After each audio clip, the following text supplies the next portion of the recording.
Graça, misericórdia e paz da parte de nosso Senhor e Salvador Jesus Cristo. Amém?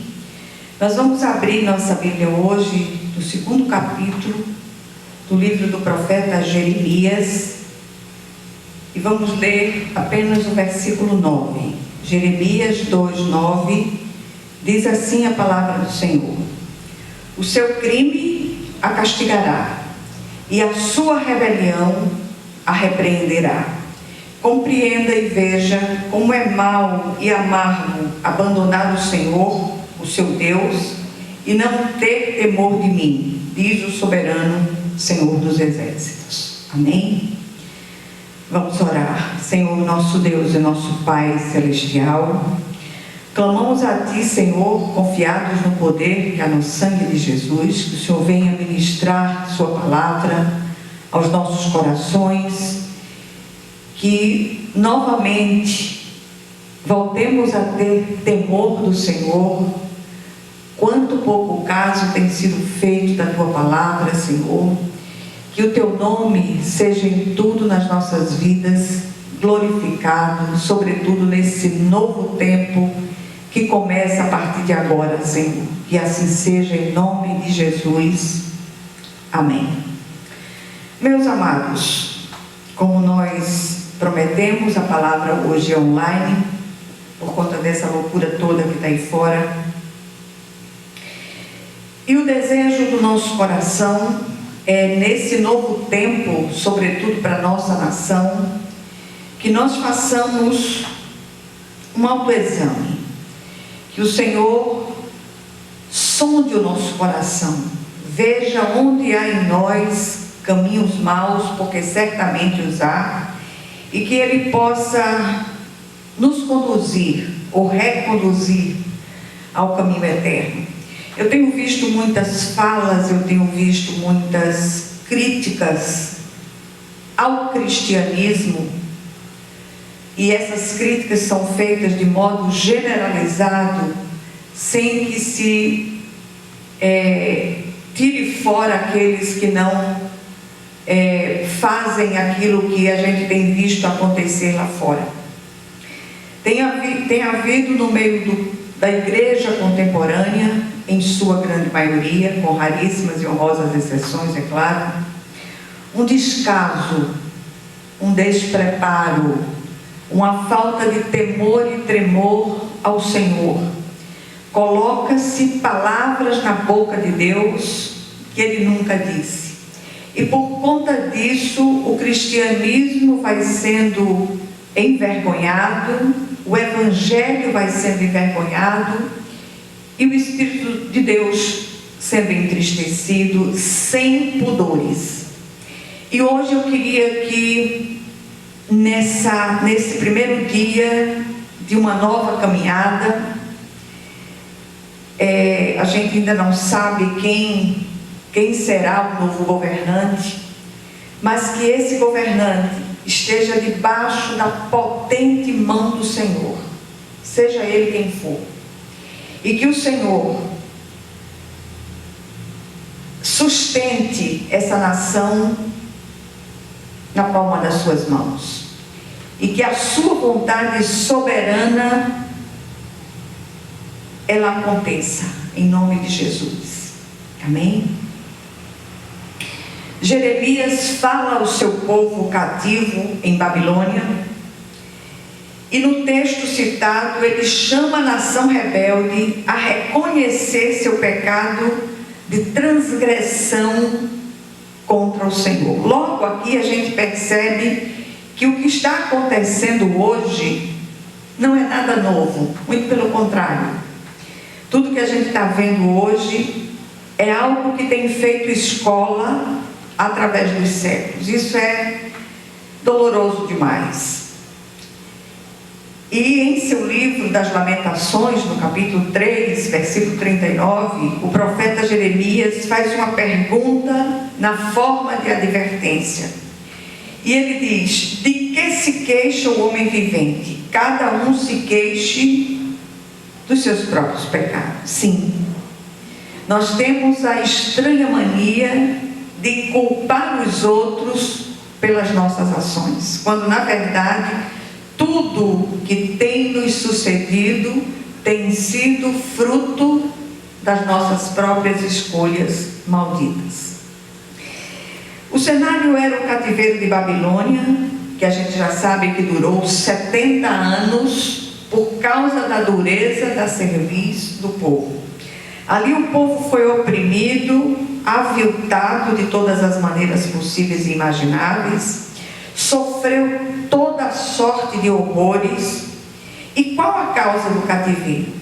Rebelião do próprio povo, que voltou as costas para o soberano Senhor, se curvando diante de outros deuses, que deuses não são, e por isso não tem como se livrar, ou não tem como livrá-los.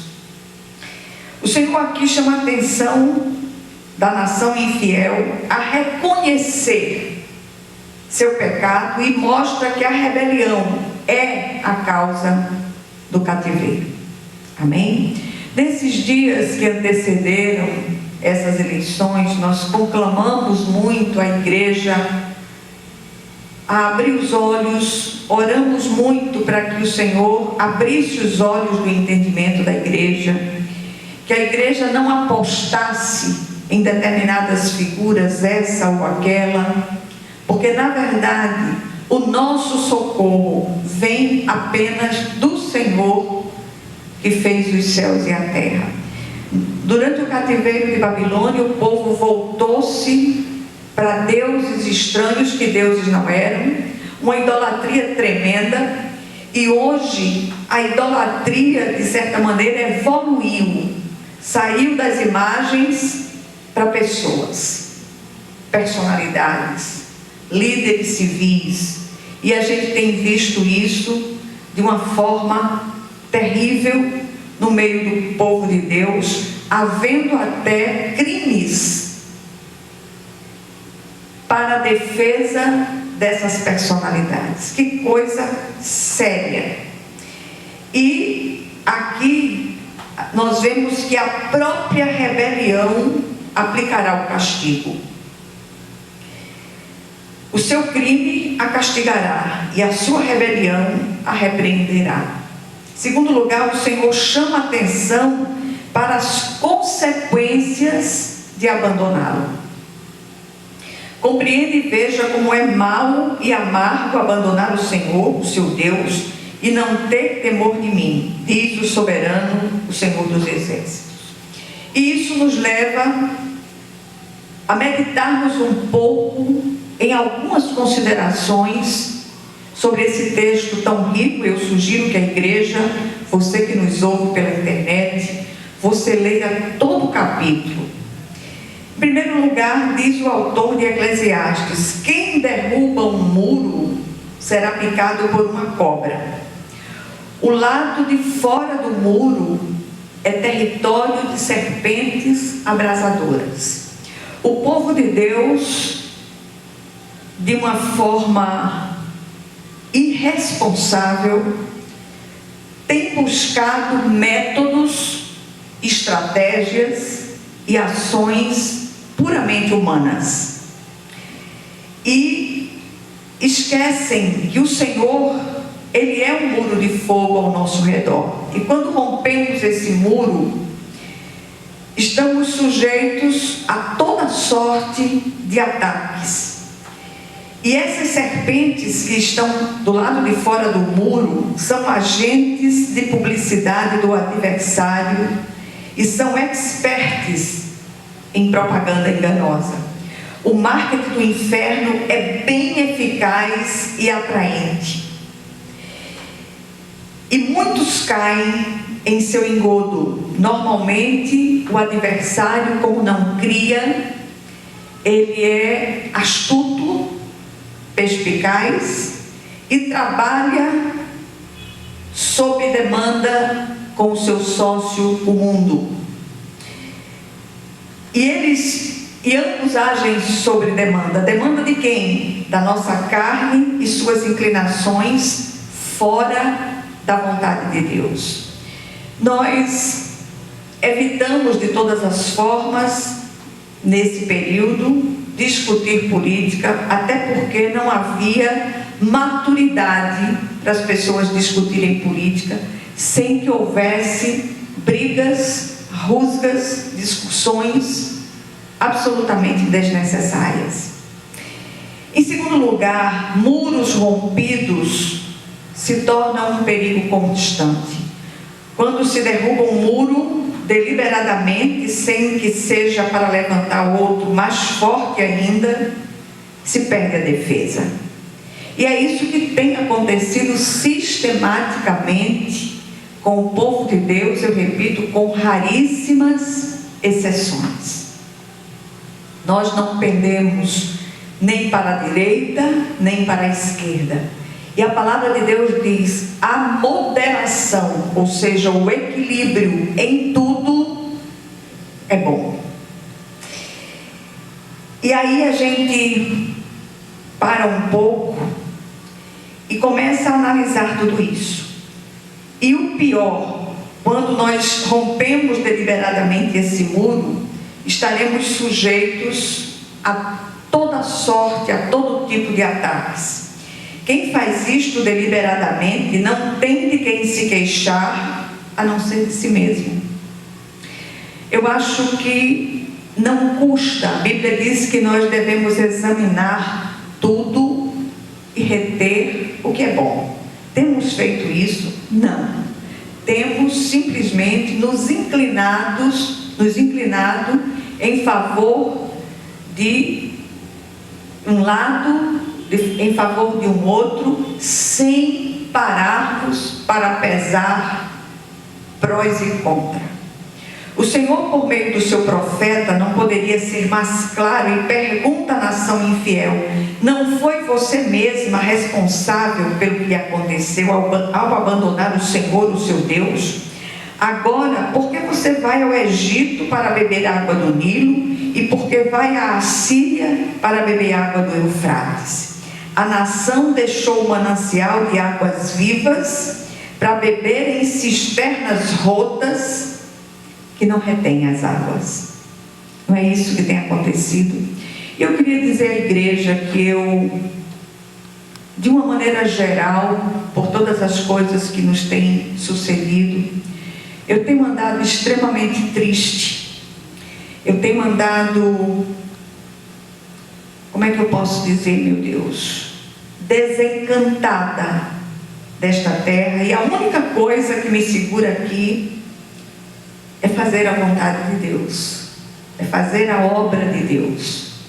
Não há absolutamente nada que me atraia nesse mundo, muito pelo contrário. Se eu pudesse, eu já não estaria mais aqui, já teria ido me encontrar com meu velho. Mas porque estar com o Senhor é infinitamente melhor.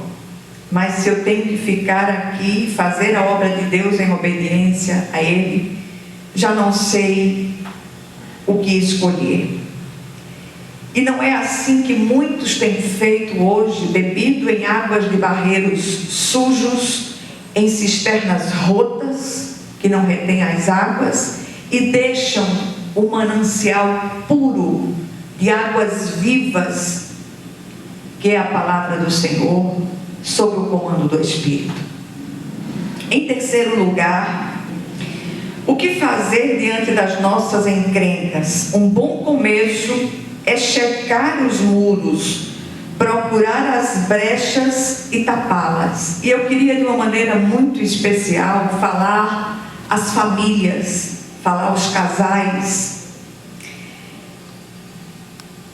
Voltem-se um para o outro. Quando nós não estamos bem na nossa vida conjugal, nem as nossas orações são ouvidas. Olha que coisa séria. Nós somos, enquanto casais, herdeiros da mesma graça de vida. E o que nos faz acreditar que não seremos herdeiros da mesma desgraça de vida. Maridos, amem as suas esposas. Esposas, sejam submissas a vossos maridos como ao Senhor.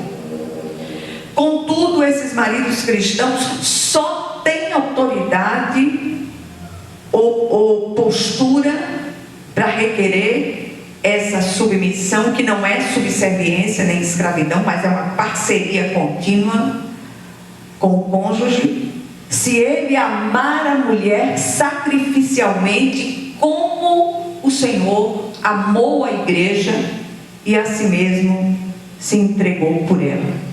Não custa uma palavra de elogio, não custa uma palavra de carinho, um abraço, um olhar no meio do dia. Nada disso arranca pedaços e faz um bem enorme.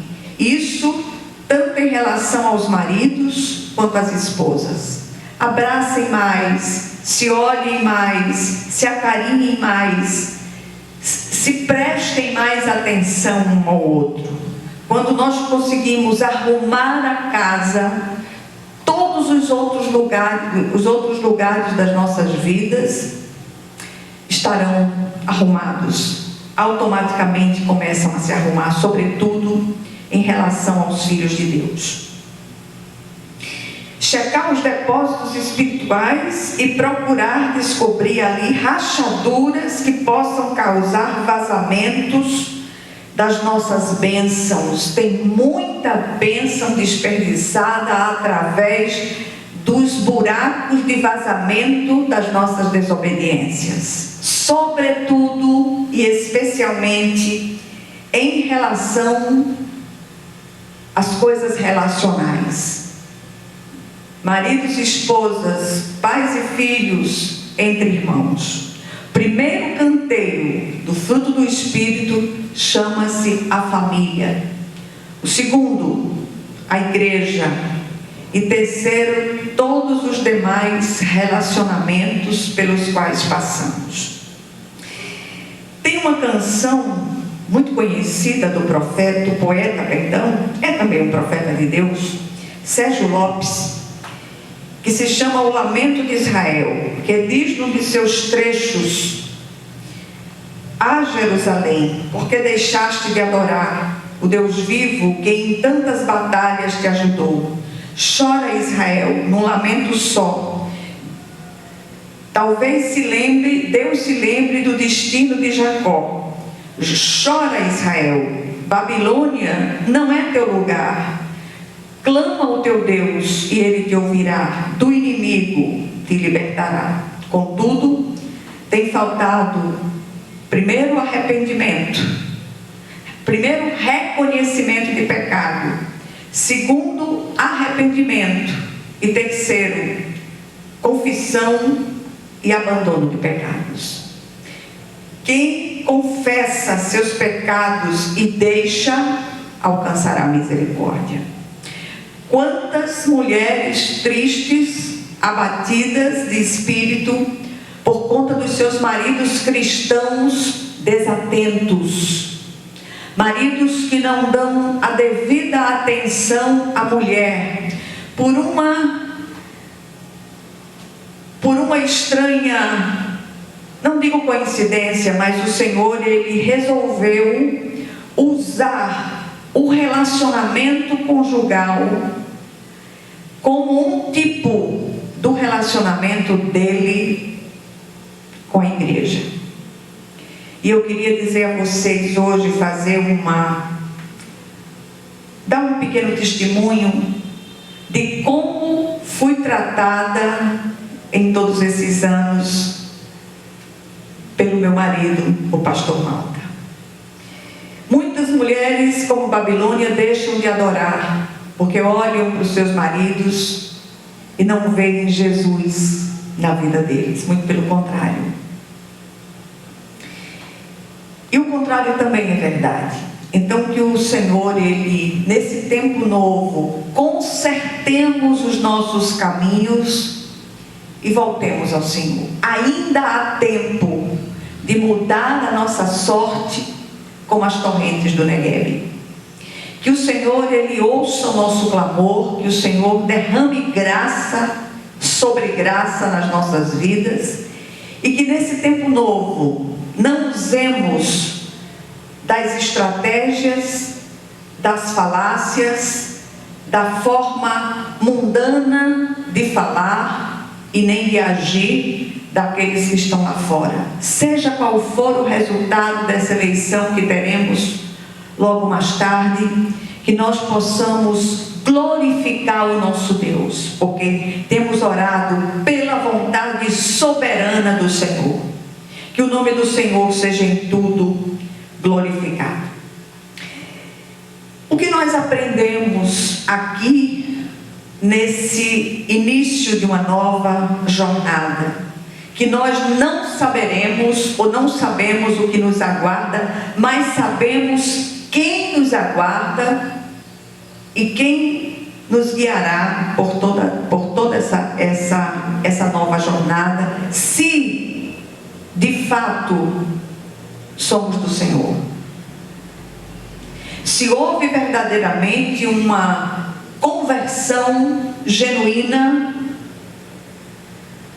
nós andaremos segundo a vontade soberana e poderosa do nosso Deus. A primeira coisa que nós aprendemos aqui é que a canção mencionada fala do cerne dessa questão. Aos que abandonaram ao Senhor só resta sofrimento, dor e morte fora dos muros, porque o próprio Senhor é um muro de fogo ao nosso redor.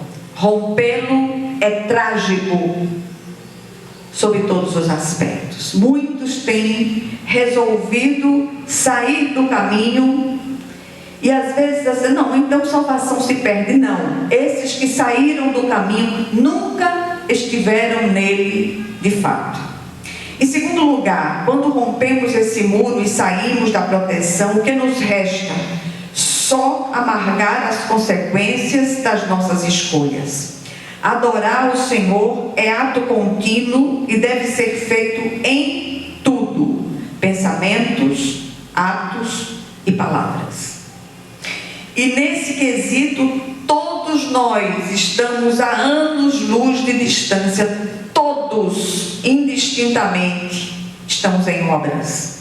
Que nos deixemos ministrar pelo Espírito de Deus sabiamente, em nome de Jesus. Que assumamos hoje um compromisso de orar, clamar pela nossa nação, clamar pelo novo governante, que não sabemos quem é, tanto a nível nacional como estadual, mas que é ordem de Deus orar pelas autoridades constituídas, sejam elas agradáveis ou não a nós. E em terceiro e último lugar, é tempo de uma reflexão profunda, solitária e silenciosa, e sem achismos. Eu nunca vi tantos achismos como nos últimos tempos. O mergulho em nossa interioridade é preciso, é urgente, é necessário, é imprescindível. E eu queria terminar com a palavra ou o conselho do próprio profeta Jeremias, no seu livro das Lamentações, capítulo 3, versículo 40, ele diz: esquadrinhemos os nossos caminhos e voltemos ao Senhor. Que o Senhor aplique esta porção da palavra aos nossos corações, em nome de Jesus. Vamos orar. Senhor, nosso Deus e nosso Pai celestial, levantamos aqui, Senhor, na autoridade do Senhor Jesus Cristo, para abençoar como igreja os novos representantes do povo, seja na esfera executiva como na legislativa, que o Senhor esteja segurando na mão ou nas mãos daqueles que estão revestidos e investidos de autoridade, que eles não façam aquilo que porventura seja do querer deles, mas que seja do teu querer soberano, Senhor. E que assim seja em nome do Senhor Jesus Cristo. e que a graça de nosso Senhor e Salvador Jesus Cristo, o amor infinito de Deus, o nosso Pai Celestial, que as consolações e comunhão do Santo Espírito estejam com todos vocês e com todo o povo de Deus, espalhado por toda a face da terra, desde agora e para todo o sempre. Amém, amém e amém. Que Deus nos abençoe ricamente.